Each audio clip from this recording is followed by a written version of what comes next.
And of course, this one is very funny to me. I mean, in the game France-Australia, right, the 4-1, the FIFA decided to give the MVP to Kylian Mbappe. Okay, let me tell you something. Kylian Mbappe is a great player. He did a great and amazing performance. Okay, I'm not saying otherwise.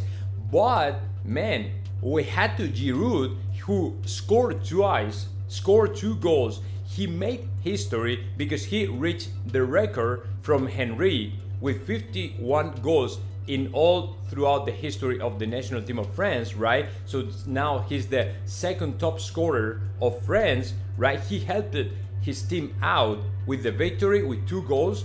And Rabiot, man, Rabiot was one of the best players last night. In spite of his first mistake, right?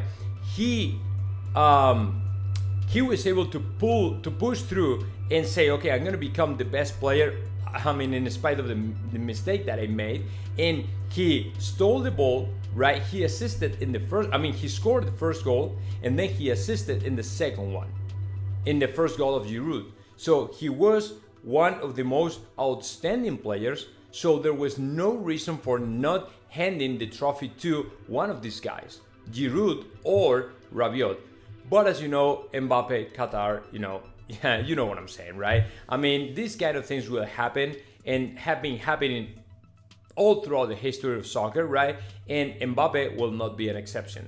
And of course, just because Mbappe scored 1 goal, which is okay, and the other things that he did were great, I mean, I'm not saying otherwise, but I think it was not the game for him to receive this kind of trophy, as I think that Giroud and Rabiot deserved it way more.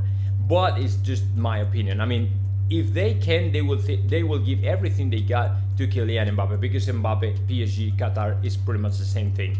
So that was my opinion, and now I want to see your comments below, guys.